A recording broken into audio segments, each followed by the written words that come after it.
Mainit na usapin ngayon sa social media, dating aktres na si Iwamoto, binatikos habang nagla-live selling sa TikTok, pero imbes na manahimik, matapang siyang sumagot sa mga bashers.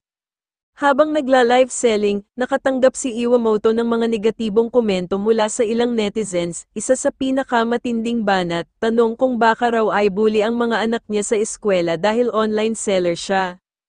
Hindi ito pinalampas ni Iwa, diretsahan niyang sinabi, huwag na huwag niyong mamaliitin ang mga online sellers, pinagpapaguran namin to, marangal na trabaho at hindi kami nang aagrabyado ng kahit sino. Dagdag pa niya, pinili niya ang ganitong trabaho para makasama ang pamilya habang kumikita, at malaking tulong na rin ito para mapag-aral ang mga anak sa magandang paaralan.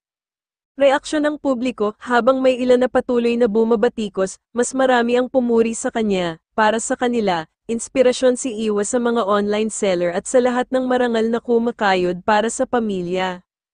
Isang paalala mula kay Iwamoto, anumang marangal na trabaho ay dapat igalang, dahil sa huli, ang mahalaga ay ang pagsusumikap para sa ikabubuti ng pamilya. Si Iwamoto umalis sa showbiz dahil sa kombinasyon ng personal na dahilan at kalusugan. Base sa mga naging panayam sa kanya noon, nagkaroon siya ng health issues noong mga huling taon niya sa showbiz, nagkaroon siya ng matinding asthma at mental health struggles tulad ng depression at anxiety.